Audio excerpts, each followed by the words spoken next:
Good evening, Rush Nation. Welcome to the 5 Yard Rush NFL podcast. I am your host, the Joel Hewitt, here with the off-season champion, Pete the Pete Millier, and the other one, Alex Can't See the Woods for the Trees. Woods, how we doing, boyos?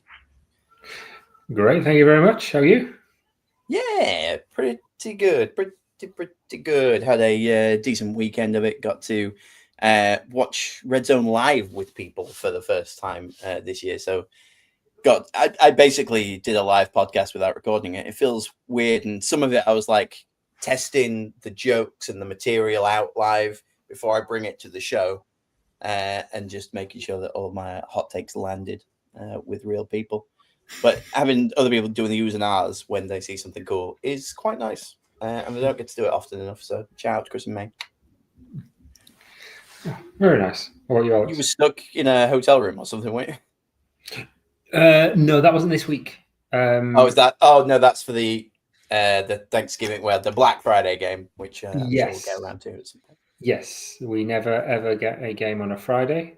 We never get a game at 8:30, which is just a perfect time, and it just happens to be a Bears game, and I can't watch it. And it's going to be an absolute banger. Yeah. Alex, how you doing? You all right, brother? Yeah, heaven is a place on earth, as Brent Carlisle says.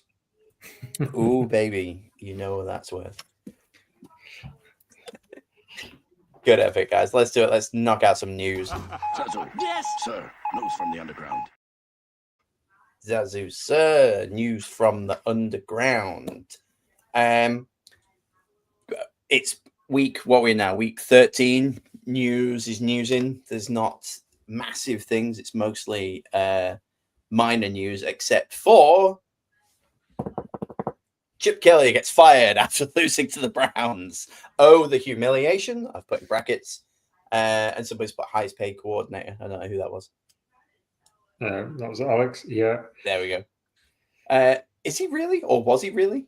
Yeah, he was getting paid $9 million a year. Wow. Oh, $9 million. Sorry. He was getting $9 million a year, which is, I believe it's right. It's $3.5 million more than anyone else. That's insane. That is insane. And they're doing so terribly. It was a bit of a shit show, wasn't it? I mean, they have been for a while, but how many sacks did the Browns get? 10? It was definitely 10 at least. I remember them saying 10. I don't know if they carried on. They just ran out of fingers and stopped. Yeah. I was like, well, I guess we'll just have to see. I almost took a sock off to continue, but not so much. Don't talk about the accident. Okay. Yeah, not surprised. And I'm happy for him that he'll get Christmas off with all of his money. So that's pretty cool. It's not a bad time to get fired, isn't it? Yeah. What he should be doing though is blaming Geno Smith, because Geno said blame him. So Chip Kelly lawsuit coming, I reckon. Geno Smith says it was his fault. I got fired. It's nothing to do with me. It was all Geno. Yada yada yada. Pay him double it, $18 million. Yeah.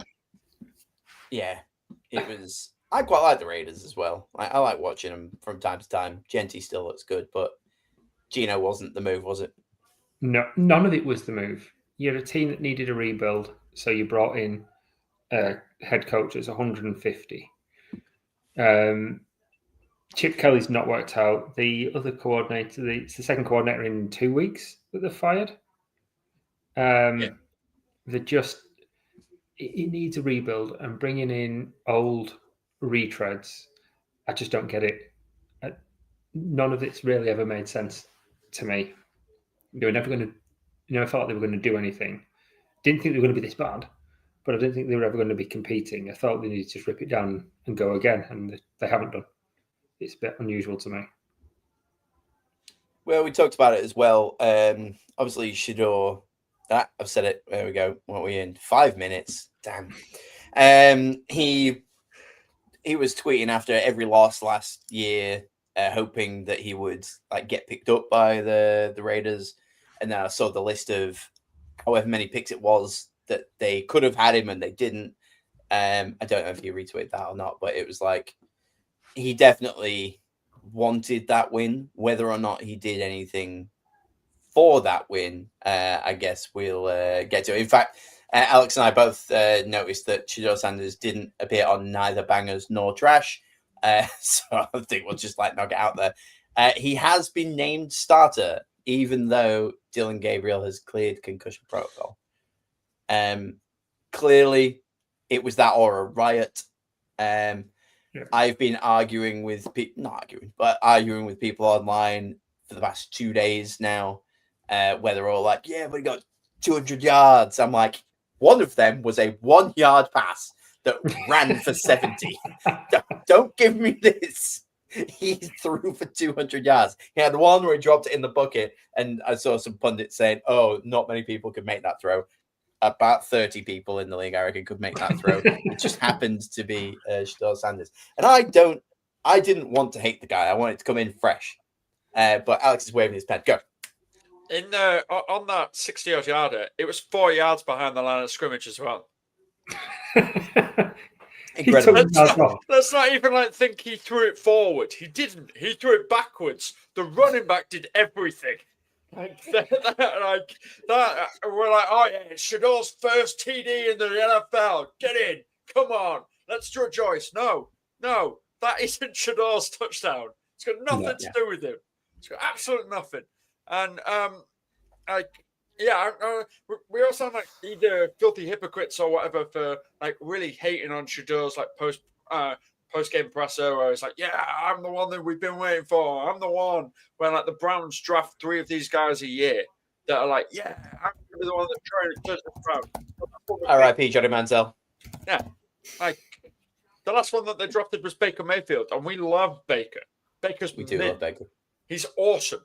But he is and this is a question for both of you, and I'll still George roll a little bit.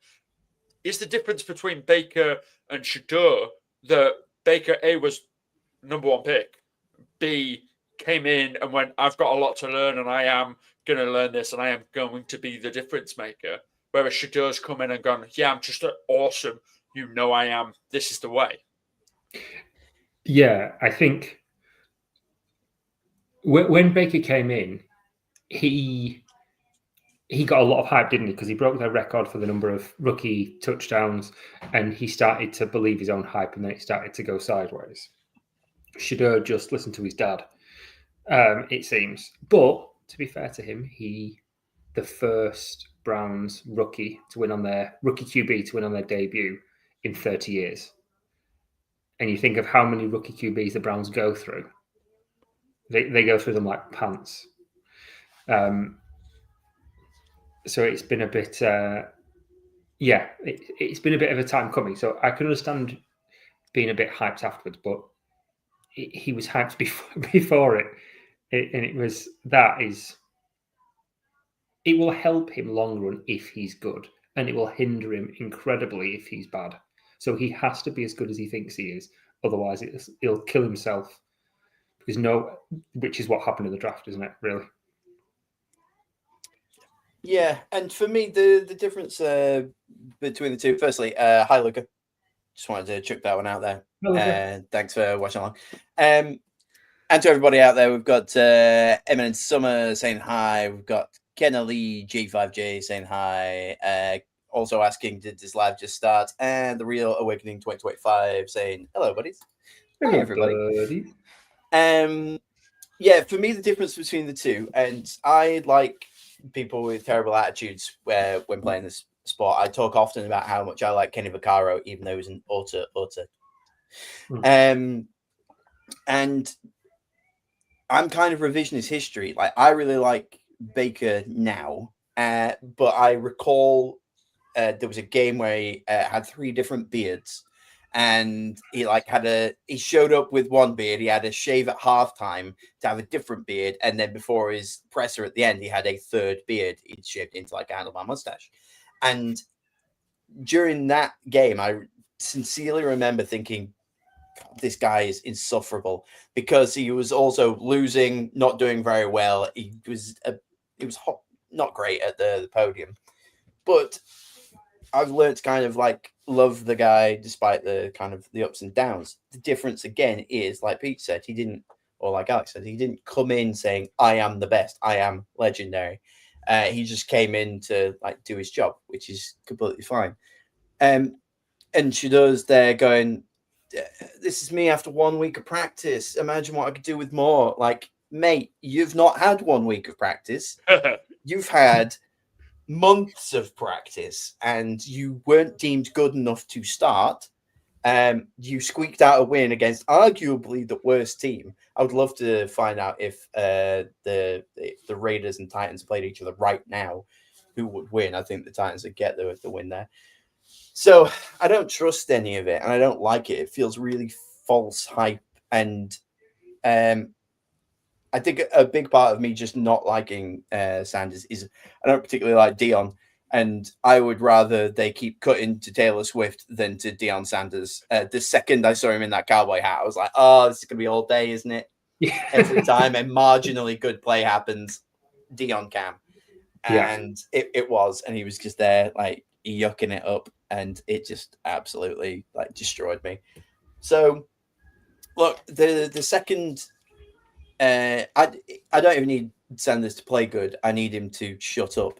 The reason I didn't like Cam Newton is because he was very much like cocky like Sanders is, and Cam Newton got to a Super Bowl. He had MVP seasons. He was arguably a very, very good player, but I just couldn't stick him, so I just didn't ever bother watching him. So that's kind of my rant on there. I definitely think it's the right move. Dylan Gabriel didn't show anything. You may as well go with Shedeur. There was the beautiful moment where I've already forgotten his coach's name, where he's thanking everybody in the locker room, and at the end he goes, "Oh yeah," and Shedeur gets his first win. Everyone, let's leave. He just like sandbags him completely. He's like, Myles Garrett, the defensive unit. He's like hyping up. He's chucking out game balls. And he was like, Shedeur Sanders was here as well. Bye. And it was just like, just absolutely like tanked the vibe. So he's definitely getting fired, but give the man a podcast. He can have ours. It properly builds on the narrative that Kevin Stefanski has not wanted him drafted to the Browns. Mm-hmm. He's not wanted him to play for the Browns at all. He just doesn't want him. And yes, Kevin Stefanski has shackled himself to a terrible human being. So why not double down and get a second terrible human being alongside you? But that was the Browns through and through, because Kareem Hunt, when they first signed Kareem Hunt, was a terrible human being. Still arguably is, and doing everything like that. That's allegedly, by the way. Don't know if Kareem was ever proven for it. Sorry, apologies. There we go. We're safe. Allegedly, yeah. Sorry, Kareem. Yeah. Don't really know if he was ever proven, but was obviously cut from the Chiefs, and the ex-Chiefs GM went, yeah, of course, we'll have him, and then did nothing and was absolutely terrible. But the Browns have got a history of having absolute garbage people. The question is when Kevin Stefanski does get fired, because he is getting fired at the end of the season, there is no question about that. When he gets fired, where does he go next, and when does he win his Super Bowl? I love it. I just want to caveat the point that we're calling Shedeur Sanders a terrible person and putting him alongside Kareem Hunt and John Watson because he's a bit cocky. Hey, James Winston. I was talking about today, Kareem Hunt earlier. Like time heals all wounds, yes. But as Kareem Hunt flew over to score his touchdown, I was sat there and literally out loud, I was like, they fired this guy for like domestic abuse, and now they're like, none of that matters. Just not going in the end zone, would you please, mate? Like, yeah. Just... And he's not even good. He's not even good. He was nearly on my trash list today. He's rubbish. He's on the score sheet, which so is Shedeur Sanders. Take from that what you will. Yeah. Speaking of trash human beings, it's not in the news, but I heard that the Saints might be trying out Justin Tucker. Wah, wah, wah, wah. Yeah. But they've not got him. They brought in Cade York. It got signed this afternoon. Oh, fair enough. Another ex-Brown. Lovely segue. So they didn't bring in Justin Tucker. That's fair enough. I was about to disown them a little bit more than I already have done this season. The rest of the news is all injuries. So Pete, go on, give us the breakdown. This seems to be your job each week. It is. Yeah, the bearer of bad news. Oh, that's good. Thanks. Yeah. T. Higgins is out with concussion. He went out in the middle of the game. But That was rough. Yeah, Yeah, it but was Burrow just should be late. back. They just missed each other in the revolving doors. Yeah. Typically. Tag in, tag out. Yeah, I think we probably need to take the allegedly off screen, otherwise people are going to think I was making this up. The landing was awful, wasn't it? It was a real thump when Higgins landed on the ground. It did not look nice at all. Kamara is out with a right MCL sprain, missing a couple of weeks. Similarly with Will Campbell, looks similar as well. There was a slight worry that he might miss the rest of the season, but it's not as bad as first feared, which is good because he's been an absolute revelation as their rookie left tackle. He's been really, really good for them. So they'll be glad not to be missing him for all season. Baker did not look good. He was holding his shoulder all week, but they're saying he might still return this week. He might not miss time. It's still not confirmed one way or the other, but yeah, he looked lame at the weekend. So hopefully that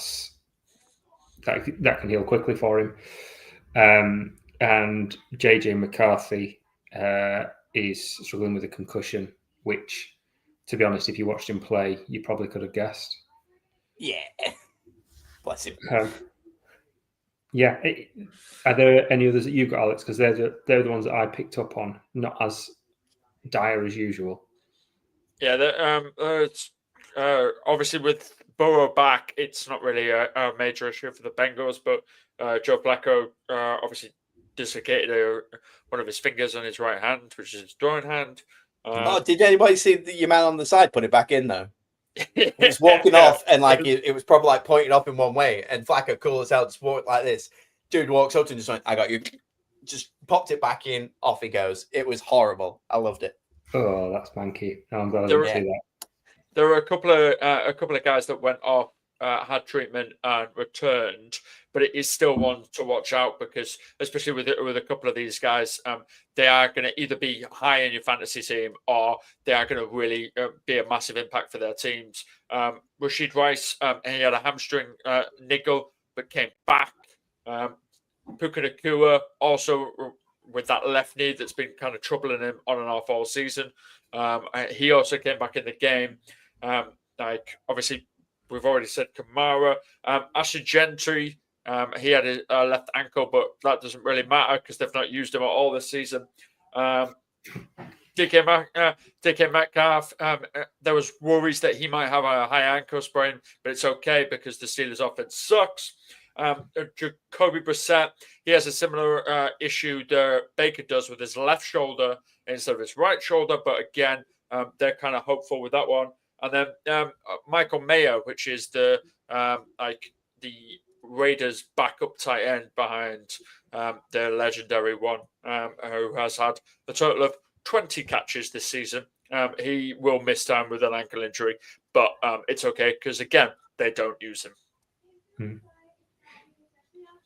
Fair enough. It's an interesting list. And you've got to start thinking that around this time of the season, can you get away with resting people? Are you ahead of the game? I know there's still like 4 games that you've got to play, but like Baker not going out against the Cardinals this week when you're top of your division 5-2 and the Panthers are playing the Rams.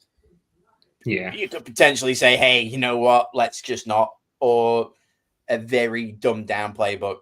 Don't run out there. Don't hurt yourself. The second that we get ahead, we're just going to run the ball to death. So don't worry about it. Again, the Rams going against the Panthers, you've got Puka Nacua can, play decoy a lot of the time. They've got enough other weapons out there, so you maybe don't rely on him so much. I'm sure if you want real breakdowns of who you should and shouldn't play in fantasy, then listen to the flagship show on Thursday with Murph. But for me, if I'm the Rams and I'm the Buccaneers, I'm giving light duties to anybody like that because you are playoff bound, and you're going to beat the Panthers and you're going to beat the Cardinals. Spoilers, I guess, for this week. Yeah, I think it flip, like I say, it flips the other way, doesn't it? You get people who we're good, they can afford to take a day off, and you get teams that are really, really bad, and they just go, you know what, we're going to need them at some point. Let's just I think last year the Bears had Brisker on concussion for 3 months because they were just like, there's no point in bringing him back because he's just going to get hurt again, and we're rubbish. So what's the point? And the teams will they'll just extend and extend and extend on the bad teams. I think that's something to be wary of, particularly if you're looking at it from fantasy and trying to get ahead of the game. If someone's come out with a rough injury and they're just coming back, like an Ayuk or somebody like that, but it's on a team that's not very good, don't expect them to come back. The team will just shut them down if they need to protect the future assets. Do we need to talk about the 49ers wide receiver that they're now gonna just go away with?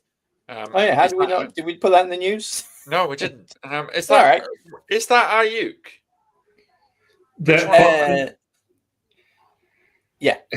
Signed the contract. Yeah, I was reading something about this, that he kind of got in there and was like, he's not happy there, and they're thinking of just moving away from him because he's just done nothing since. Yeah, in the offseason, he wanted a trade. He didn't get the trade. He was offered a $120 million contract, which is ludicrous, with $55 million guaranteed. He signed it, decided to play with the team, got injured, didn't show up to basically anything, team meetings. I don't know if he was supposed to have doctor's appointments or rehab or anything like that, but he just wasn't showing up anywhere. And the Niners went, hey, great news. You don't want to play for us. We are voiding all of that guaranteed $55 million. I guess good luck in your future endeavors. He's easily going to be out there. He'll get picked up by the Patriots in the offseason, and then he's going to win a Super Bowl, and everyone's going to be really mad at the 49ers for being horrible people, apparently. Yeah, but you're right. If he's not turning, you've got to do the bare minimum. We're going to pay you millions and millions of dollars, and all you've got to do is come and sit in a meeting. I sit in so many boring Teams meetings. Not even close to that money. Come on, mate. Play the game. Whoa. The beautiful world of balconies isn't as interesting as being sat in an NFL wide receivers room. Well, I am shook. Not as shook as Pete's earthquake-proof balconies, by the way, that he sells on a regular basis. Wait. Not as shook as Tyler Shook, brought to you by Pete's Balconies. There we go. Seeing as we're talking about shook and things falling apart, not the balconies that Pete sells. They're really good. His competitors are terrible people, though.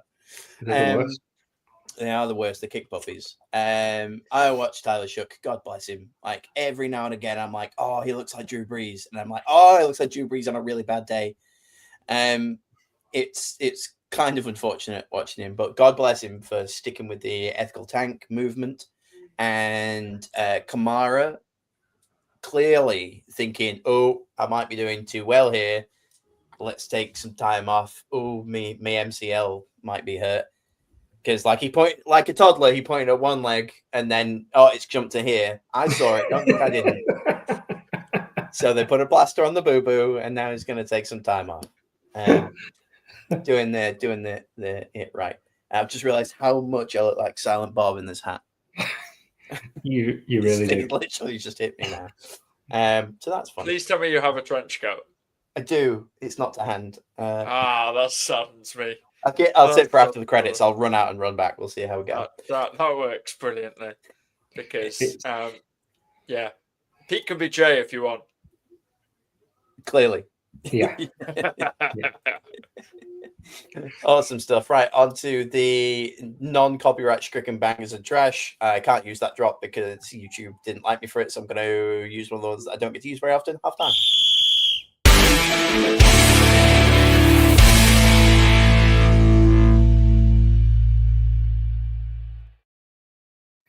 More like boo tube, am I right? Nah, got you. Bangers and trash, thank you.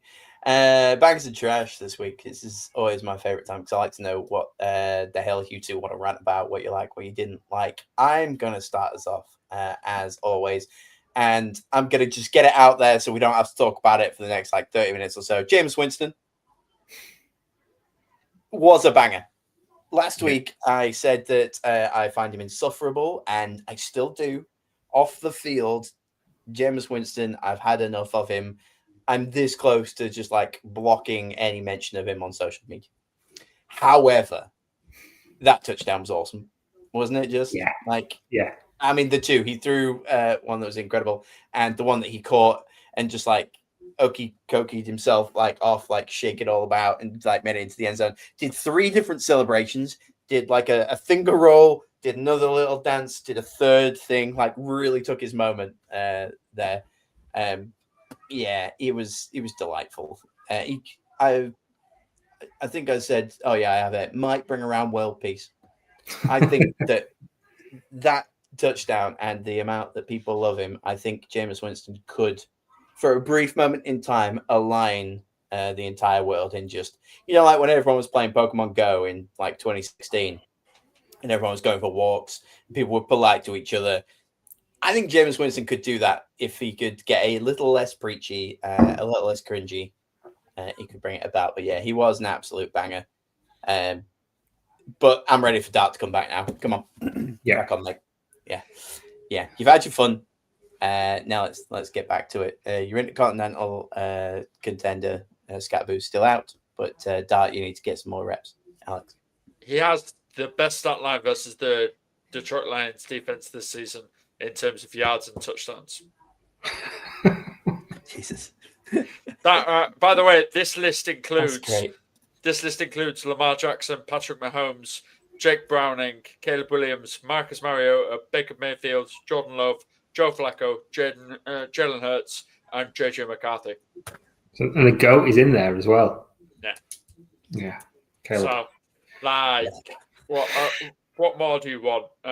The only person that comes close to him is Lamar Jackson with 323 yards and 3 touchdowns. Obviously, Winston finished with 412 yards and 3 TDs on Sunday. So, yeah, Jameis Winston, is he legit? Is he legendary? Who would you rather start at their respective position? Is it Shador? Is it Jameis Winston? Give me Jameis every day. It would. Give me that man every day. And you got the full experience as well because he threw an interception at the end as well. So you got the full Jameis story. Mr. 30 for 30. Like he pulled it out of the bag. Like it's the things that you want to see. Give the crowd what they paid to see. Like you want to see Michael Jackson moonwalk. You want to see Jameis Winston throw a touchdown and throw an interception. Really, really good game. And the interception right at the end was just like coming back out for just one more song. Yeah, the encore is like, you didn't think we was going to do it. Yeah. You didn't think we were doing Don't Stop Believing, did you? Which would be his tune as well, wouldn't it? Oh, God. By the way, Don't Stop Believing reference, like, people can take 2 ways. I always take it a Glee reference, whereas you guys will probably take it a Journey reference. No, it's the first episode of Glee. It's a Glee reference, really, isn't it? Family Guy is where the Journey is that Journey, and everyone keeps like running off to listen to Journey. I think it's like the 4th season of Family Guy. That ruined it for me, and then Glee ruined it for me. Shout out to Glee, by the way. Glee was a great show. It was. I love Glee. Yeah, their version of No Air is much better than the I think it's Chris Brown is the one. Yeah, but that's because Chris Brown's a problematic individual. Yeah, he's got a practice session today with the Browns. Yeah, Chris Brown has got a session with the Browns. Shock. Yeah. That's QB. Clip it, TikTok, jazz. Yeah, come on, let's do it. Right, go on then, Alex. What you got? You've got some bangers and some trash. What do you like? What do you not like? Off camera before the show, like we kind of like said that this was a boring week. I really liked this week, and I think the emphasis of football and why I love football can only be described by Elijah Clark. Philadelphia Eagles cornerback Elijah Clark. Now, I don't know if any of you have seen the play of Elijah Clark where he is doing a kick return. He gets absolutely pancaked. Yes. It just gets blown out the water. And you're like, oh, right, well, that was really cool. That was a great play by the tackle. Really, really great. Yeah. Where was the pancakes? No, this man gets up, runs 60 yards downfield, forces a fumble, and recovers the ball for the Eagles. Beautiful. You love that hustle. Incredible work. That is why, like, to quote some random fan from Invincible, which I watched last week, that's football. Now that's pod racing. Barry,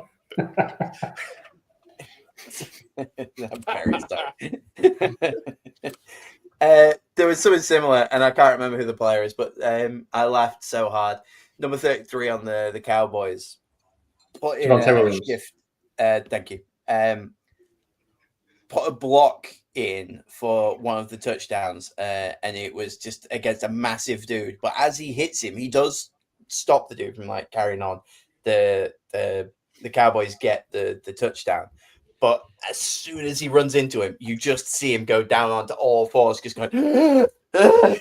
It's fantastic.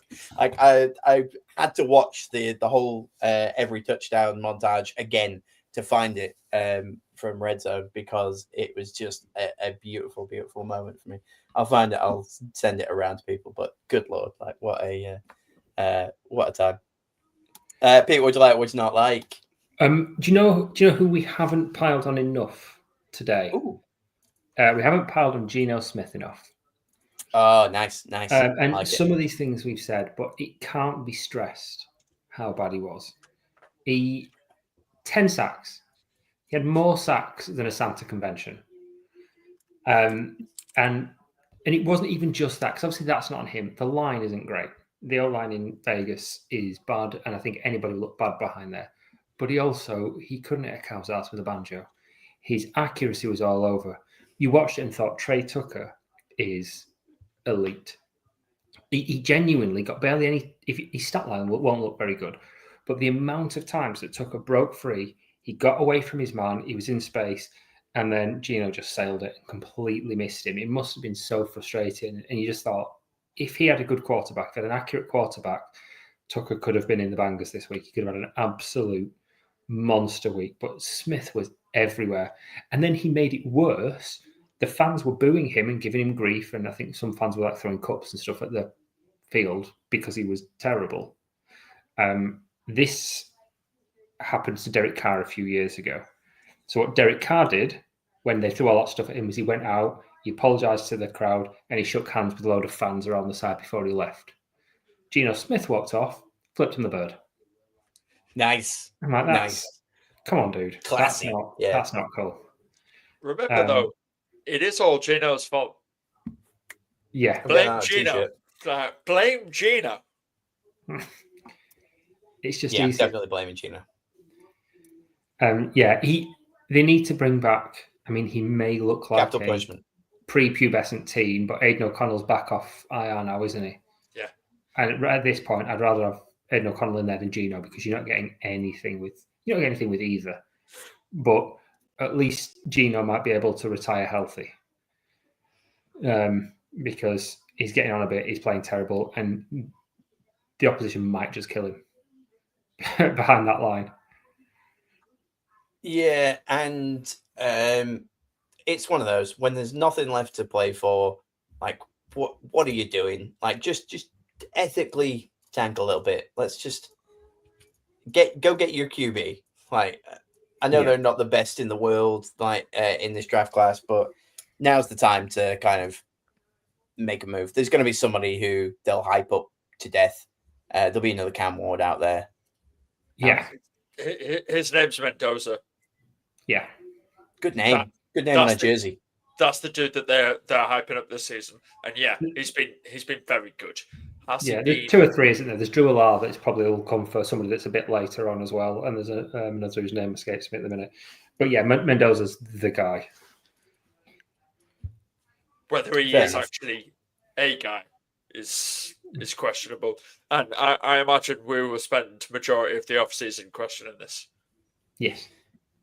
Yeah, I'm actually going to have to pay attention to like rookies in this offseason now instead of the 2 weeks that I usually do before the actual NFL draft. So that might be interesting. Don't hate it.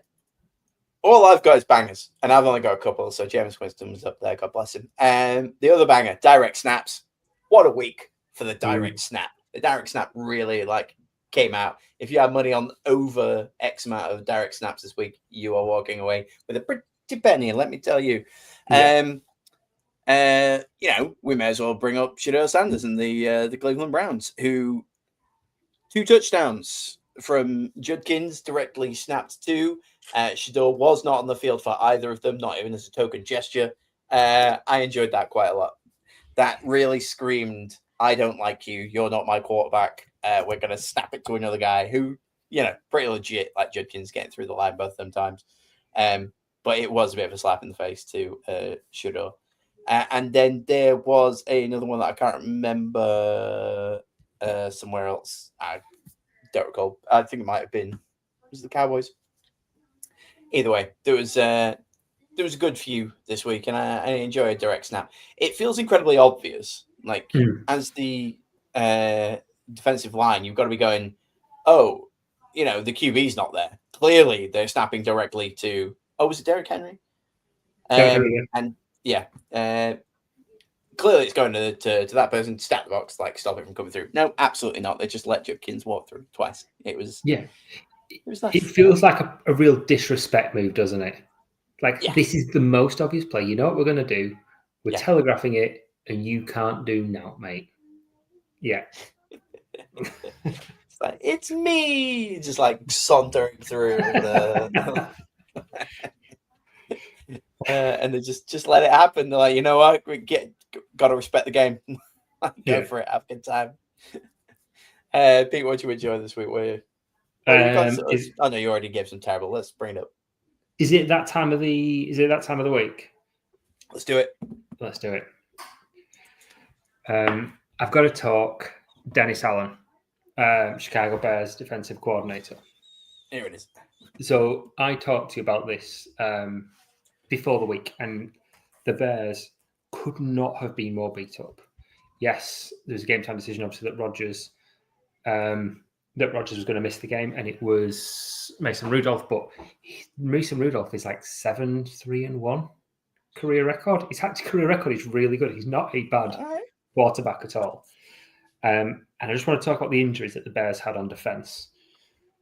Pro Bowl cornerback Jalen Johnson out on IR, still not back. Kyler Gordon, probably one of the top 5 slot corners in the league, out on IR, still not back. Terrell Smith, first choice backup cornerback, out on IR, missing the season. Tyreek Stevenson, first choice cornerback, went out in the first half. Zay Frazier, rookie cornerback that they drafted, missing the entire season for undisclosed non-injury reasons. That's just the secondary. At linebacker, their 3 starting linebackers are TJ Edwards, Tremaine Edmonds, and Noah Sewell. All of them were missing.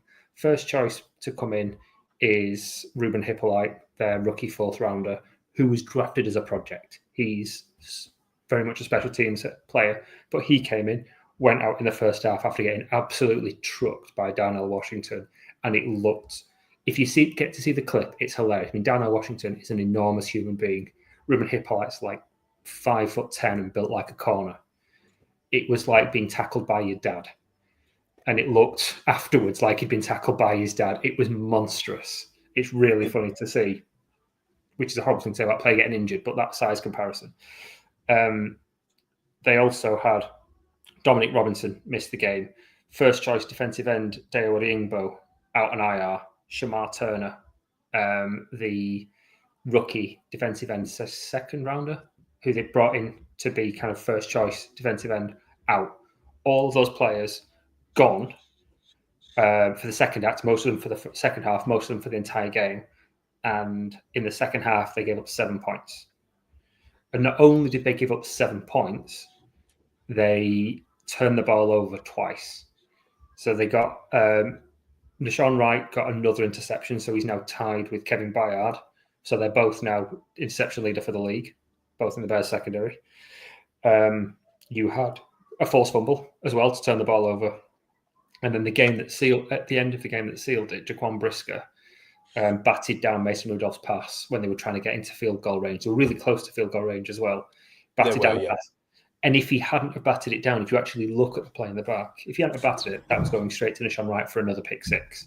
He jumped the route, it was going straight to his hands, and he was going to house it. So the defense really, really showed up with a bunch of guys off the street, special teamers and practice squad players, and players that you've never heard of. I've never heard the names of a handful of players that were playing there today, and I'm tuned into that team. Dennis Allen did a phenomenal job. Statistically, it's not been amazing this season, apart from turnovers, which have been great. But I think there's been a strategy to that, and you could see it today. And yeah, it was really, really good. Really, really good, and he deserves his flowers this week. I think he even got a game ball at the end of the game from Ben Johnson for it. As he should. Yeah. It was one of them where I was really looking forward to watching the Bears this week. Obviously, you've hyped them up enough for me each week that I do pick them in the pick 'em. But I was a bit disappointed that Aaron Rodgers obviously wasn't playing. Would have liked to have seen him have like one last shot against the Bears, who he's part owner of. But yeah, decent game from them. Again, though, my issue with Chicago is there is so many sliding doors where an inch one way, and all of a sudden they're not 8-3. They're down to being like 4-9, 4-7. It's getting. They're running out of luck. I think once you get to the playoffs, they can't keep just getting away with it. Like, they're not the Kansas City Chiefs, who got away with it a lot last year. Yeah. And yeah, granted, he had to. Well, I didn't even realize how many jobbers he had to bring on to keep that going. But it has been fun week in, week out. I cannot wait for this week. I like that we can just focus on one game on Friday night. I don't have to be like in multiple places for Red Zone or trying to like catch some highlights in the morning. It's after the kids have gone to bed. Just sit, feet up, and it's Bears Eagles. I'm going to watch the Alliance crumble. Yeah. Which is a beautiful, beautiful thing. Also, I've just having a look here. They're both 8-3, and I could see it going either way. Like, the Bears could end up, at least by the end of Friday, they could be joint like win-loss record with the Rams. Yeah, I'll probably go into that a little bit more later. It does bear mention on that same game as well that their starting right guard went out, and they brought in rookie 4th rounder, played at right guard, didn't notice any difference. They were down to their 3rd choice left tackle, and he was the highest graded player on that O-line by PFF, Ozzy Trapillo. And just put into context the rest of that line, so Joe Tooney, Drew Dolman, Jonah Jackson, and Darnell Wright, the lowest ranked player for their position by PFF is 6th. And that's Joe Tooney. And he was the best player on the field as the 3rd choice left tackle. They all stepped up. Broncos. Chicago. 2 things. One, Pete stole my stat. Fuming. Fuming. Yeah. Absolutely livid. Second, I want to pick up on the luck side of it, because I slightly disagree with that. I really don't think this is a luck thing. Like, luck would be if they were turning the ball over and the defense was bailing them out, or the defense laid an egg and Caleb was bailing them out. Neither is happening. They're playing well on both sides of the ball.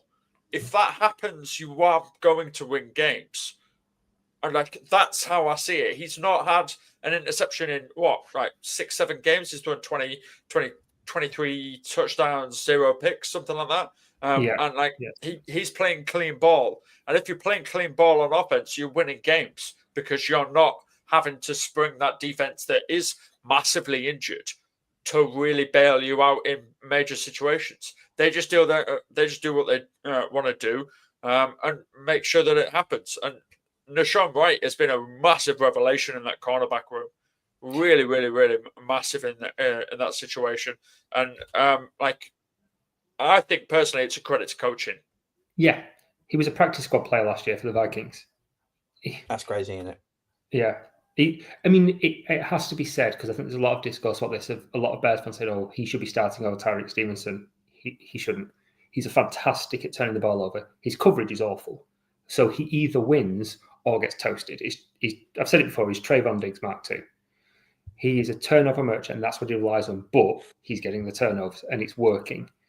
And it'll probably work even better when the teams force the ball his way once Jalen Johnson comes back, which should be on Friday, because people aren't going to throw at JJ at all, so he'll just go after it. But yeah, he's doing a fantastic job for this team. And yeah, you're right, it is coaching. Dennis Allen's a great coach, and he's been off, given how many times he's been a head coach. I think it's twice he's been a head coach and failed. Nobody's coming after him for a head coach again. So he could be a Vic Fangio and just stay there long term and just be a long-term solution at DC, which is amazing. Love it. Right, we've said too many nice things about too many nice people. Alex, bring it down. Well, you had some trash for me. JJ McCarthy sucks. Yeah, he does. I told you all, week one. I only watched 3 quarters. I didn't watch the 4th one. Why did he suck this week, Alex? Oh my God. Jeez Louise. Hey, right, fair play. He's probably not all there because the concussion was a bad one. Like it wasn't a good one. But for me, I want to highlight something really, really quite simple. Justin Jefferson, okay, arguably top 5 wide receiver in the league. Pretty good receiver, I hear. Yeah, I think so In too. his day. He's been targeted 99 times this season. No. He has the most wide receiver to interception rate this year. Oh dear. Oof. So it's not like JJ McCarthy's like going, oh right, no, here's my read quickly, and our cornerback's picking it up. He's just going, no, JJ's somewhere. I'm going to find him and just lobbing moonballs to that man and seeing exactly what we can do. So he's had 8 targets that have ended in interceptions this season as Justin Jefferson, and he is nowhere the player that we wanted to see this year. He is turned into an absolute just average human being, and that is not something that we want. He now ranks just JJ McCarthy, so we'll switch to a JJ. JJ McCarthy now ranks 851 out of 852 in EPA per dropback among qualified passers since 2000. Wow. Yeah. The only player listed below JJ McCarthy is Jamarcus Russell. He's worse than Deshaun Kaiser. He's worse than Deshaun Kaiser. He's bonkers, isn't it? And now I've just received a text message. I've locked my fiance out, so I'm going to have to go and let her in. Leave her there. I will return. I'm so sorry. And we never saw apologise from him deeply. again. It was the tragedy. It's just like one of them horrors where everyone's on camera. We can't do anything about it because he's 100 miles away from where we are. But it's You just gonna see be a his blood head on a splatter stick. go off the wall. Yeah. Because he was just talking smack. It was someone from the Vikings is like at his door. Like they've got his missus held hostage. We just hear skull as some people just drumsticking on the head. Yeah. Oh yeah. The big clap.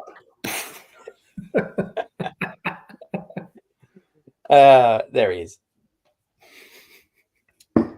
He's still on mute, but that's okay. Stuart's Speaking not of happy at Skull, all. no, as neither would I be.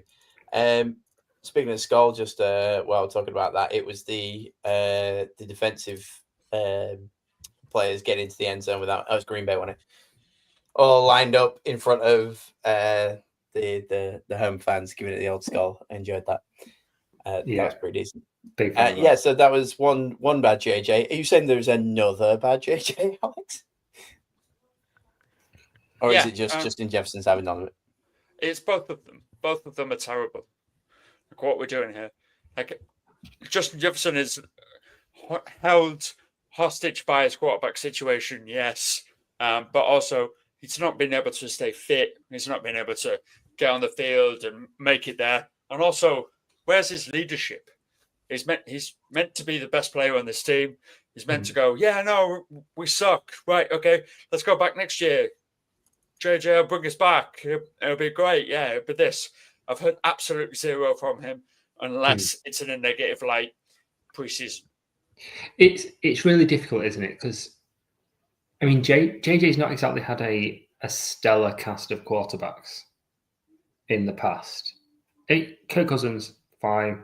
Sam He could Darnold, throw a ball. I'll give fine. Cousins Yeah, he can throw a ball. Nick Mullins and a few other warm bodies in there, and he's still always delivered. It's really tough when if you're a defensive end on a bad team like Max Crosby or Myles Garrett, you can still impact on the game and show your leadership in the game. If you're the person that's trying to catch from somebody that throws it 3 yards wide every single time, it's really hard to show your presence on the field, isn't it? And to show up as a leader where it's visible like that. So you need to do it afterwards. You need to be that voice and that really positive experience out to the media to keep people on board, and for the mental health of your QB to keep him going as well. And if he's not doing that, then it sounds like he's checked out, doesn't it? Yeah, and beginning of the season there was like high hopes, and nobody apart from you really saw the Bears doing what they were doing. And out of the Bears, Lions, Packers, Vikings, it's already a difficult position for him anyway. So yeah, there's going to be a level of being checked out there. And you're right, he could be in the perfect spot that he was supposed to be in 100% of the time. But anybody at home doesn't know that. We're just like, JJ threw 3 yards wide. We assume Jefferson was in the right place. But unless he's like, look, this is the play. This is the just like showing it out to the crowd so that they can make sure. Like, I was where I was supposed to be. Like when you play Ultimate Team and you get points for just being like running the correct route. None of that. So yeah, what's the answer? Do they draft another one? No.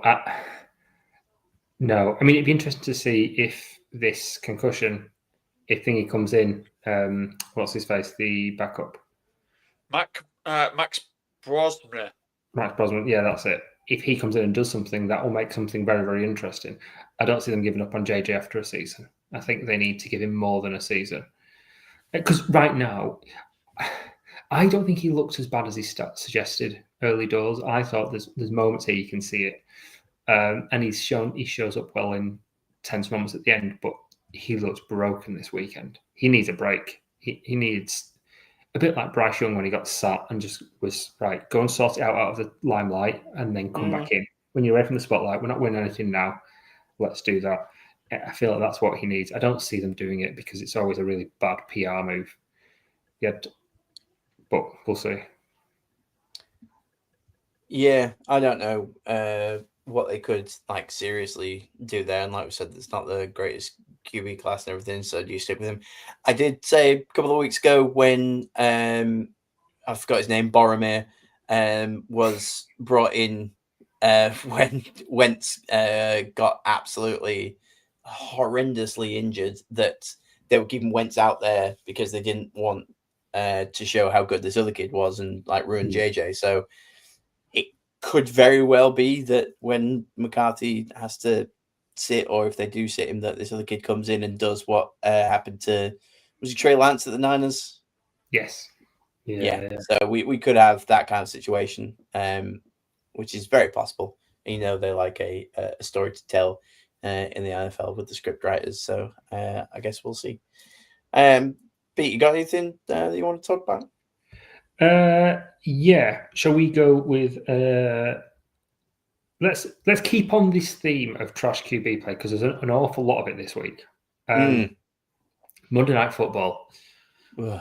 What an awful game that was. That was horrible, poor quality play. For anybody that didn't see it, it was 49ers v Panthers.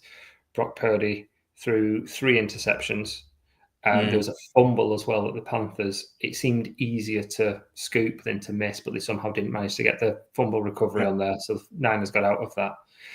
But despite those 3 interceptions, Panthers couldn't capitalise on any of them. And in return, Bryce eventually did get a decent touchdown to Ted McMillan, but he also threw 2 interceptions himself. 5 interceptions between the 2 quarterbacks, and it was ugly football. And I have no idea what to make of Bryce Young, because one week he looks really good. I mean, last week he threw a franchise record and was absolutely monstrous. And then this week he turned back into a pumpkin. And Purdy he didn't look well. And he looked like he was still injured. I'm surprised he didn't bring Mac Jones in and just say, I think he was still a bit concussed, and because he wasn't right. They won, but I think they won in spite of him rather than because of him. Because it was bad. Yeah, get Giggsy the end of the season. I say get Mac Jones in there, and just say, look, Purdy's negativity hits. We're gonna just sit him at least until the playoffs. We're gonna make sure that he's fine. You could play it like that. You could say, look, we believe that Mac Jones is still going to be able to lead it, but we want Brock Purdy for the playoff push. And then if Mac Jones is doing incredibly well when it comes to the playoffs, you can say, well, what a difficult decision we have to make. Do we play the guy that's doing exactly what we want to, or do we bring on the cold dude? So they could get away with it if they really wanted to. But yeah, I was actually really looking forward to the Niners Panthers, because I've kind of talked both teams up a little bit this year, and just kind of super disappointing. And I like it when 2 trash teams go against each other, but this wasn't even that. It was just turnover after turnover. It was like watching me play. I was only watching I think I ended up on the 6-minute highlight or whatever it is, and I was still bored. I was putting my socks on watching this thing, and I was like, I just don't care. It's a shame. I don't know who either of them have got this week, but well, the Panthers are playing the Buccaneers, aren't they? Yeah. Oh gosh, yeah. But the question is, both of you have highlighted the fact that Bryce Young just couldn't get into it, and it obviously wasn't his day. Why are we not turning to Rico Dowdle? Yeah. Why are we not doing this? He had on average 6.3 yards a carry. That was last night. Yeah. What are we doing? He had 6 carries for 38 yards. He had 4 receptions for 36 yards. What are we doing? You've got this guy, and he can explode, and he can win you games.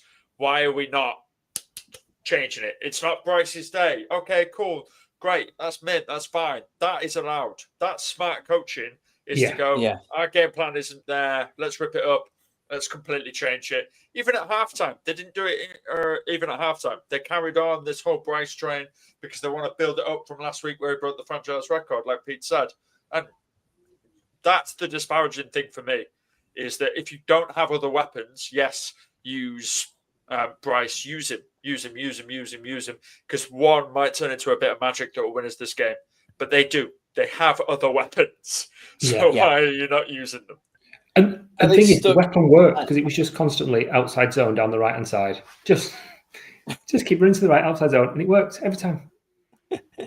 Are they stuck in that we're behind, we have to throw it, kind of mentality where the number play is right? We're behind. We've got to abandon the run to be able to get big chunk yardage and everything. When in reality, you could just do what the Ravens did for pretty much, even now most seasons, they can just run the hell out of it and maybe chuck one here and there. Might be worth it, and that could be a coaching thing. I don't know who their coaches are exactly, but I definitely think that Alex is right. Yeah, it's Dave Canales, isn't it? The head coach on the, and he's shown moments. It was frustrating. It was really frustrating. We've got to say as well, just shout out to JC Horn as well for both of those, 2 of those interceptions as well. Really, really good play. He played well. He played those routes really, really well, and good interception. So that second one was a really terrible throw by Purdy, though. Yeah. Yeah. Yes, Horn has got to be in the location for it, but that second one is you question Brock Purdy's decision making at that point, and you go, "What are you doing here, mate? Brock, come on! You are now looking like Mr. Irrelevant, and in that 49ers team, that's not where you want to be." Yeah. That's a bit of a tough one. Bring us up, Alex. You've still got a list of bangers. I think we've heavily trashed your list. What do you enjoy? Well, can we knock off 3 of them by talking about the Rams and the NFC West? Yeah, let's do it. Do it. Because the NFC West, we discussed a couple of weeks ago when we went. I think it was West is Best. It was. That was the name of the segment that we did a couple of weeks ago. If you haven't checked it out, go back and check it out. Can't remember the week, but we definitely did a segment where West is best, and it was great. And it continues to be the best because the Rams are 9-2, the Seahawks are 8-3, the 49ers are 8-4.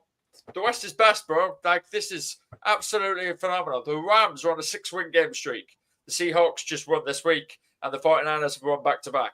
Like, phenomenal. Absolutely phenomenal. All 3 teams will make the playoffs. They are there. The Rams, led by Matthew Stafford. He's going to be the MVP this year. Yeah, quite possibly, He's the MVP this year. There are players where I'm going to give you a couple of dates and a couple of lists with players with 30-plus passing touchdowns and less than 5 interceptions in their team's first 11 games of the season. And I will tell you which one did not win MVP. 2007 is Tom Brady. 2011 is Aaron Rodgers. 2014 is Aaron Rodgers. 2020 is Patrick Mahomes. And 2020 is Aaron Rodgers. Which one did not win MVP out of that list? TB12, he never won an MVP. He won 4. It's 2020, isn't it? There's 2 guys in 2020. There's 2 guys in 2020. Who is it? Whom is it? Is it Patty Mahomes or is it Aaron Rodgers? It's Mahomes because 20 and 21 was the back-to-back years for Rodgers, wasn't it? There it is. That is why we call him the encyclopedia, by the way, everybody. That is absolutely... it's Aaron Rodgers that hasn't done it. 2025, obviously, Matthew Stafford has done it again. He's got 30-plus touchdowns and less than 5 interceptions in his first 11 games. He's absolutely ridiculous. He will win MVP. After I said in the preseason he should retire. So he did it in spite of you, mate. That's what it was. Absolute. Come on. Then the other one I want to very quickly touch on with the Rams. Devontae Adams. I don't know when he became a red zone running back, but he did.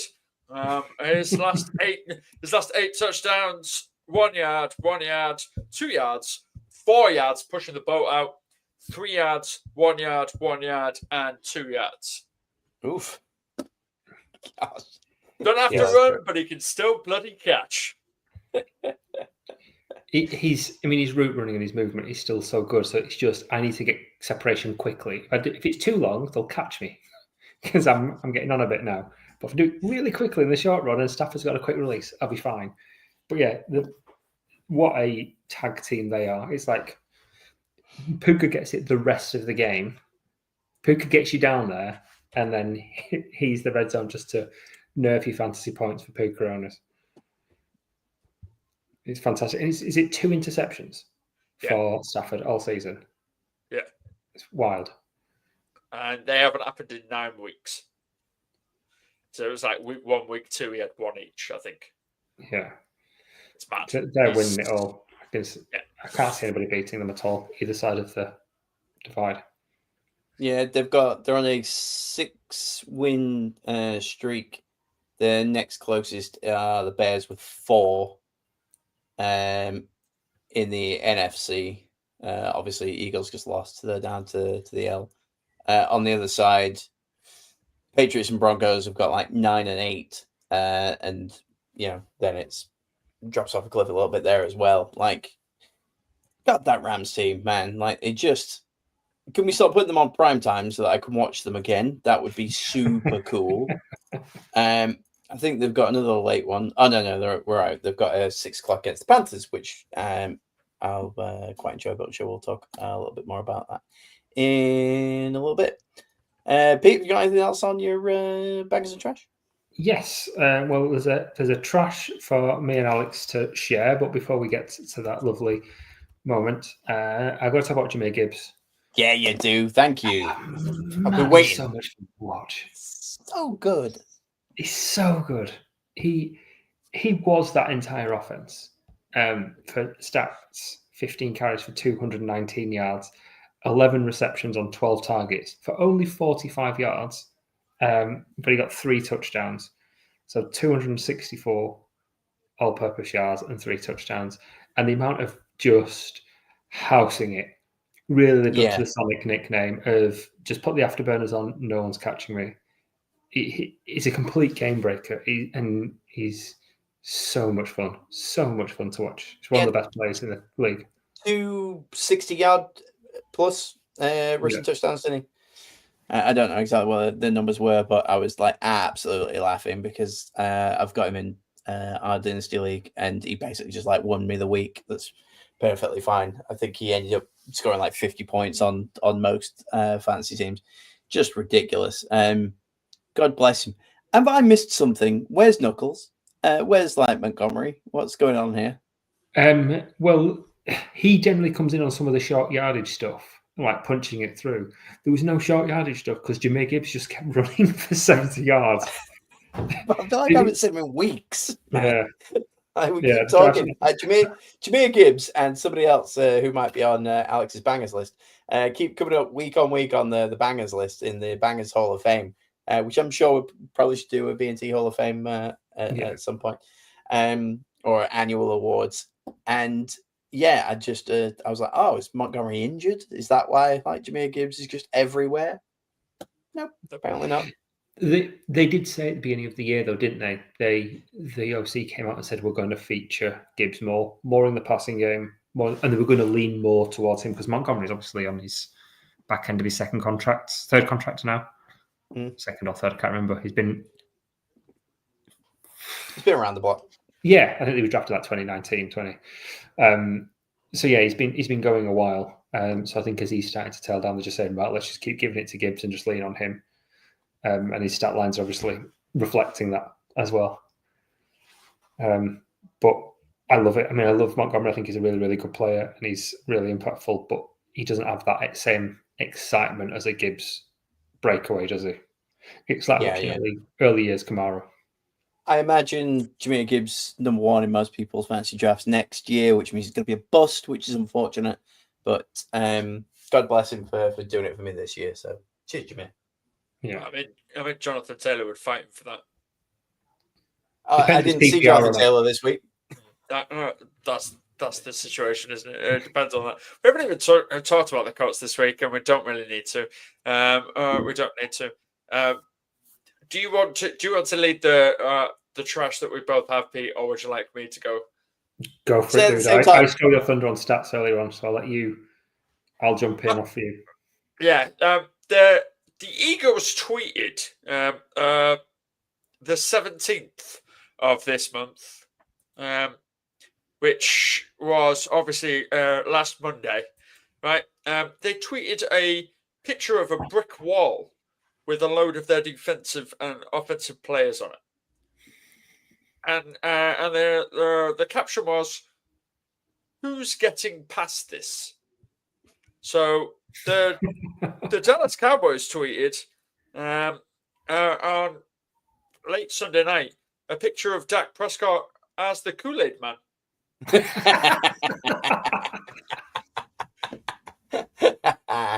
That's excellent. Because that's exactly what Dak did. Now, I've been a Dak homer on this podcast all season long, and I've absolutely loved his season this season. And what I will tell you is that they are a garbage team that will not do a lot of things, but 354 yards and 2 touchdowns isn't something to sniff about. Yeah, no, you're absolutely right. There's talks of like the Cowboys. I think we probably mentioned it last week, where their strength now is they've got a pretty decent run for the end of the season, so they've got that playoff push in them. I don't think anybody saw them like beating the Eagles. Decent game. I actually really enjoyed that one. Two teams that I don't particularly subscribe to like very often. It helps that they were in the Kelly Green. That's like better on the papers when I watch the Eagles.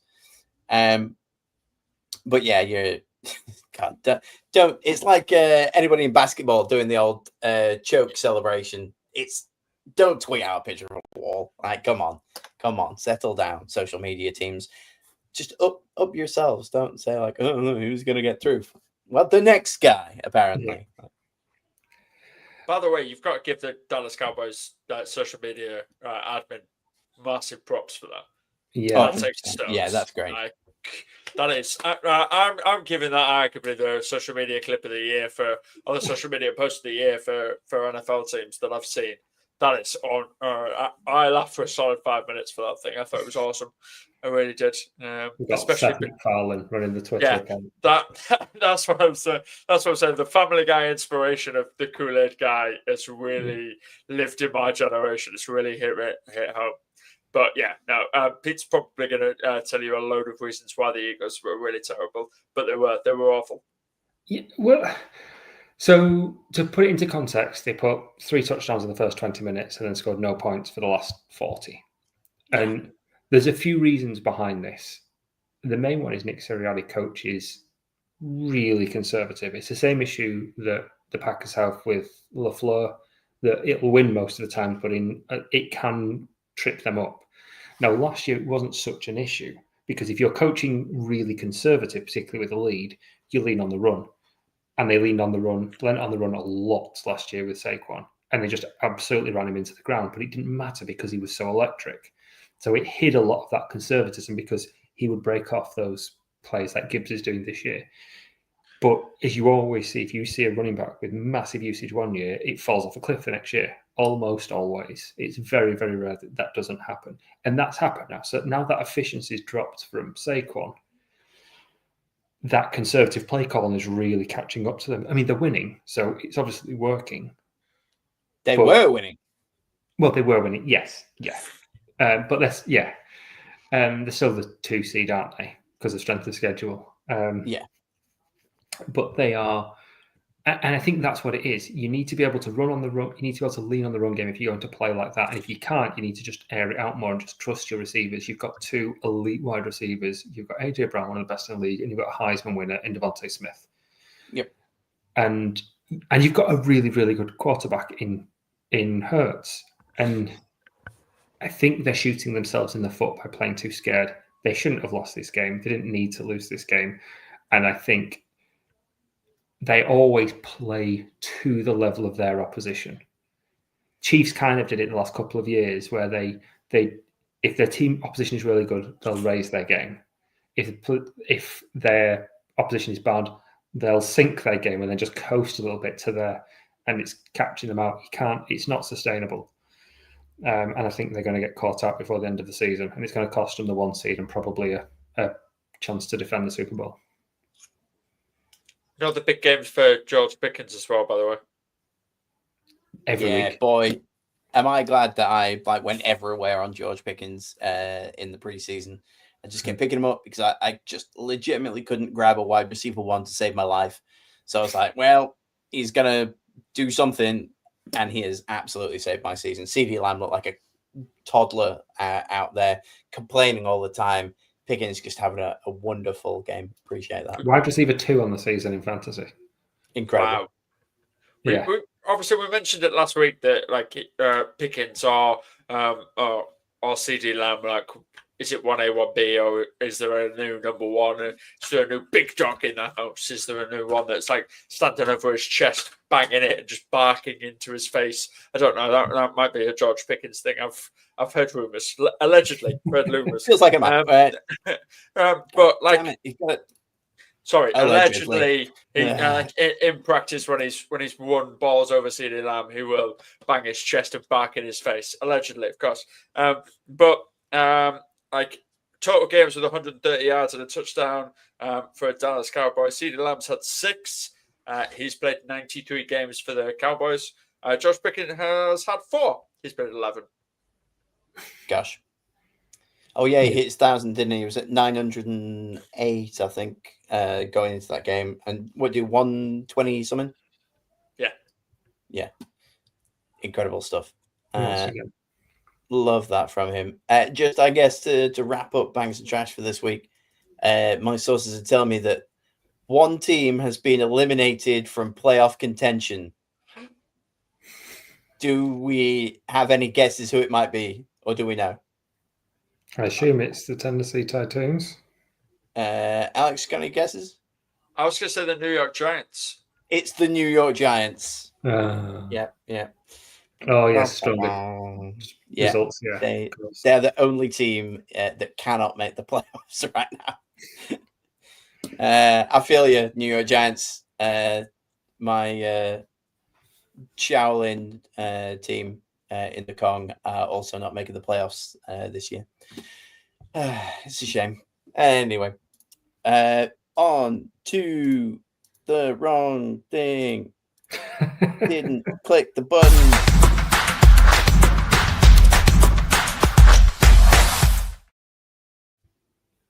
Nailed it. We'll cut it out. We'll move that in post. The Pick'em and Flick'em underdogs, overdogs, wombling free. Your boy had a week. Let me tell you. I didn't see my final stat, but I was like 7-1 after the early games last at the weekend. I ended 10-4. That's not bad. But a lot of this isn't my fault. The Panthers should have beat the Niners. The Bills should have beat the Texans. The Eagles should have beat the Cowboys. I did pick the Saints, though. So that one's on me. Yeah. And to keep everybody up to date, I am 8th still with 113 to 65. Pete has gone from 11th up to 10th with 110 to 68. And Alex has gone from 11th down to 12th with 109.69. Nice. The only underdog pick that I managed to get last week was the Cleveland Browns to beat the Las Vegas Raiders. Still unsure why they were the underdogs in that one, but here we are. And S Black 74 still cruising up top. I put down 113, but I think that was his last week's score. He's now joint first. He had a bad week. He did have a bad week. Yeah, he only got 8 this week. Uncharacteristic for S Black. If you're listening, my friend, you are a legend and absolutely nailing it. But this week was not great from you. Raider Butts, the guy that's tied with him, actually beat me in one of the, I think it's in one of the Patreon leagues for 5 Yard Rush this week. Didn't appreciate that. By the way, people of the Patreon leagues, you are absolutely being crushed by me. I mean, 2, I'm at the top of them both. Right? I mean, come on. That's just Especially it. Shout out to the Patreon, by the way. Oh yeah, we've got a Patreon. Get on there. You can go against and get crushed by me in some leagues, maybe these 2, and also there's a good bit of chatter. I'm not on Twitter, and I use the Discord for keep an eye on news and things, so I can still get my fix of the stuff that goes on there without having to give any of my information over to Elon Musk. So that's a good thing. Week 13 underdogs. I have got Houston to beat the Indianapolis Colts. I will keep picking against the Colts. I was right. The underdog Kansas City Chiefs beat the Colts this week, so I'm sticking with it.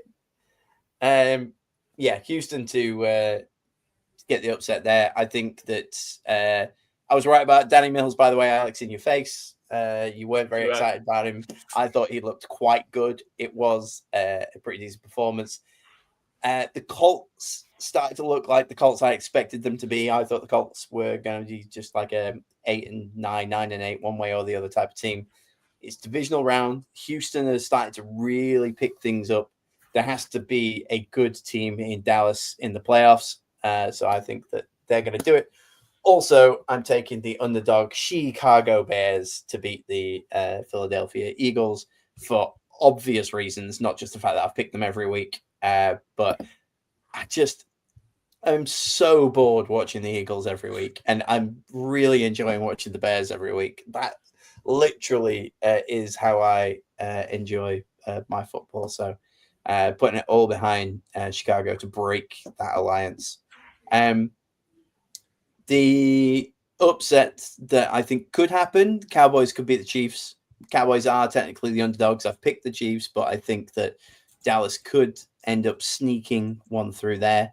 And I just want to also give a shout out to the Cody Harvey. He could be on this podcast. He's one of these. He was the only person to pick Houston to beat Buffalo. Fair play to The it. Bills have just signed Brandon Cooks. I literally just got a news alert there. Me too. Get through after you told it. So that's genuine breaking news for me. Brilliant. Breaking news. I broke news. I got rid of the breaking news ticker. Didn't think I was going to get to break news ever again. Yeah. God, I don't know what the Cody Harvey was drinking, but he took Houston over Buffalo. Fair play to you. You are the one brave soul this week. Go then, you two. What you got for us on the week ahead? I've got a couple of upsets. I think with Burrow back and with Lamar nursing another injury, I think the Bengals are going to beat the Ravens. Okay. Even if it's in Baltimore. I think the Bengals will do it this week. The Ravens have not looked good. They looked all out of sorts. Bengals defense actually looked all right this weekend as well. So I think the Bengals will do them, which will be a big surprise. And probably more shocking, I think, particularly if Baker is out, if he misses and Teddy Bridgewater is in, I think the Cardinals beat the Bucs. No, I'd agree with that completely. Even though it's in Tampa, because Teddy Bridgewater wasn't the answer when he was young and spry and mobile, and now he's a retired teacher. He's not the answer. So if I said to you 2 weeks ago, I bet a retired teacher could beat the Cardinals, you would have said yes, though. Yeah, yeah, that's true. I disagree there. And Jacoby Brissett looked all right. He looked kind of youthful in some moments in this past weekend. Yeah, but I could see the Cardinals doing that one, and the Buccaneers have started to take the foot off the gas a little bit. I don't know if it's something odd going on. Obviously, they're starting to get banged up and injuries and all this kind of stuff. They don't have to work too hard to be top of their division, especially with the Panthers losing again, going 6-6, which means the Buccaneers have got that opportunity to ease up a little bit. It's just a shame. Like the first 4 or 5 weeks, it was just an absolute all-out Baker war. I'm just hoping that we get that guy in the playoffs. That's all I want to see, really. It's gone from Baker MVP talk to, I saw quite a few tweets earlier on today.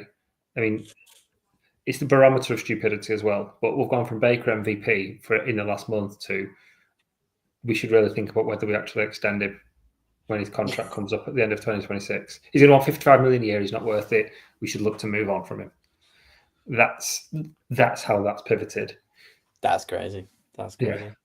Bananas. He's their most valuable player. Let's put it in absolute context. There is not one person on that team that you would go, oh, we couldn't live without them. It would just be like Baker Mayfield. So that's pretty crazy. Alex, you got anything for this weekend? 2. I am. It seems like we've turned it into a Bears podcast because I'm picking the Bears over the Eagles. I'm going for it, man. Absolutely going for it. And then stats just come across my window, which has made me change my mind. I didn't realize Davis Mills was 3-0 as a starter. The Undefeated as a starter on the Texans, and then I've just seen this statistic. If he was to have 17 games in the current stuff that he's got and the current way that he's playing, he would have 4,500 passing yards, 40 touchdowns, and 6 picks. Yeah, right. You Obviously, have to, wouldn't you? obviously, a lot of that's predicted, inflated kind of stuff, but it still is quite fun. Let's go the Houston Texans over the Indianapolis Colts. Nice. Yeah, I'm there. Absolutely. Jump on the anti-Colts train. Join me. There's some great games this week, though. And I was saying to Alex before we started the show, we've got obviously Thursday night football, Friday night football. We'll take Saturday off college and whatnot. Then we've got Sunday, and then we've got Monday. I assume there's probably a Monday doubleheader, because that tends to happen after like big weekends like this. But yeah, games of the week. Obviously, we get the classic Lions game, which again, few Family Guy shout outs this week. Like the I get to use the gif of Brian. Hey, shouldn't you guys be in Detroit losing a game right now? The two Lions going up against them. They're against the Packers. That should be good fun. I think they're the early game, and then Chiefs Cowboys, which I was saying at the weekend to the fellas that often you would find that obviously the Cowboys always play on Thanksgiving, but you would find that it used to always be Cowboys Washington back then. They were the Redskins, the Cowboys and Indians in a sense. And they've found a way to do it again with the Cowboys versus the Chiefs. So well done on Thanksgiving. We have Cowboys versus Indians. Good work scheduling, gods. You really pulled it out there. They are going to be two banger games. Cannot wait for that. Get to wake up Friday morning, watch the Bengals Ravens while I'm putting my socks on. And then Bears Eagles that night. Can't wait for that. On to the Sunday slate. Niners Browns should be good. Jags Titans should be interesting because of the way that they kind of like play. Texans Colts will be good. Saints Dolphins, who is worse? That could be good fun. Falcons Jets, you both apparently are the same team in different colors. That could be good. Cardinals Buccaneers, what the hell's going to go on there? Rams Panthers, like both of those, going to enjoy that. Vikings Seahawks, good conference matchup. Bills Steelers, why the hell not? Raiders Chargers, it is maybe the best set of matchups all year, as far as I'm concerned. I could flick to any one of these games and find something interesting to see in there. It's hard to pin one down. I can't. On Sunday, my brain's kind of gone from me.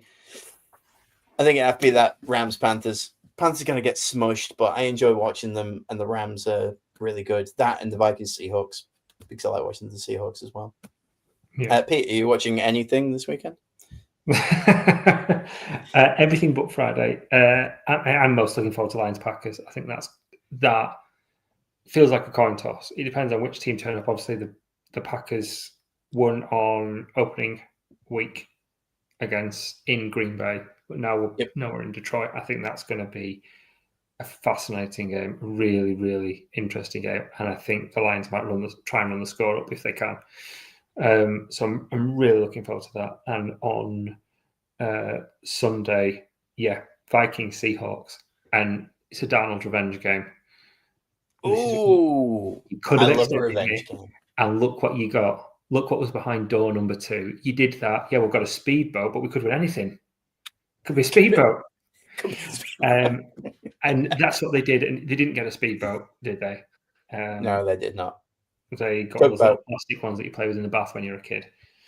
In fact, no, it's worse than that. It's when your parents give you the empty bottle from the bubble bath, and then you play with that in the bath when you're a kid. Just a bottle of matey. Yeah.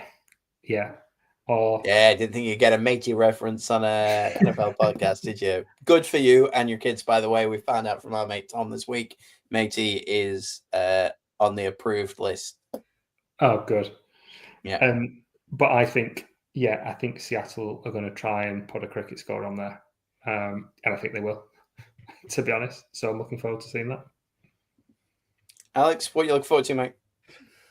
You've got one of them on your head. I want to watch the Saints Dolphins, just because I think if this goes horribly wrong, this could be Mike McDaniel's last game. I'm You reckon here if for the Saints beat him, implosion. then that's mate, it? Like that implosion would be phenomenal. Like I think he would implode so much he does something so dumb that he would have to get fired.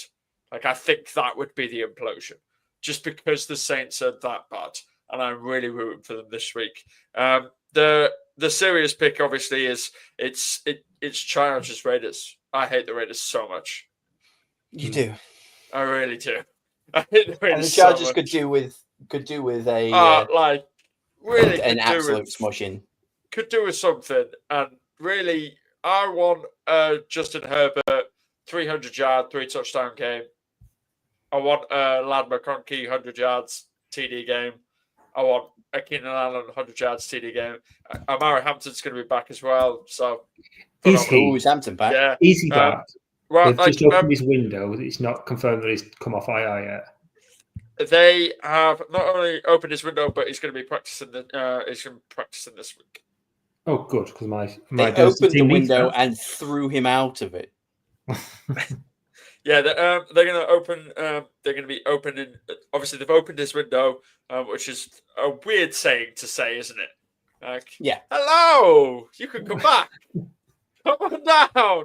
It's almost like the Price is Right for Windows, which I love the fact that Pete is symbolising opening windows out onto Amari Hampton coming out onto the balcony.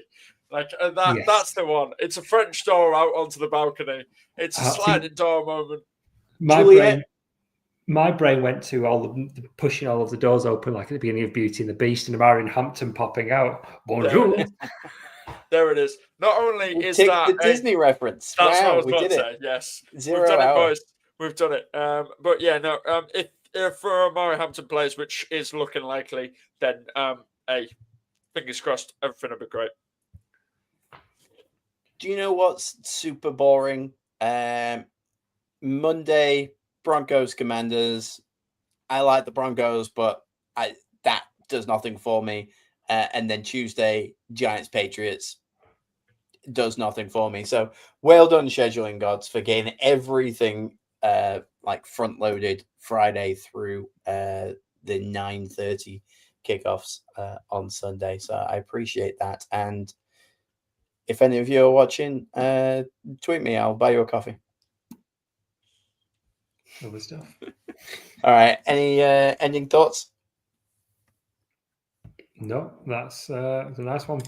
I like that today.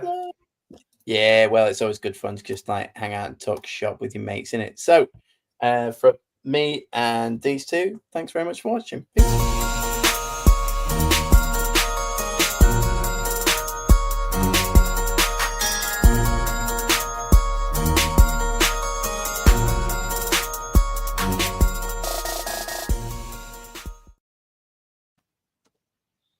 I wasn't fast enough. I couldn't find my coat. Next time.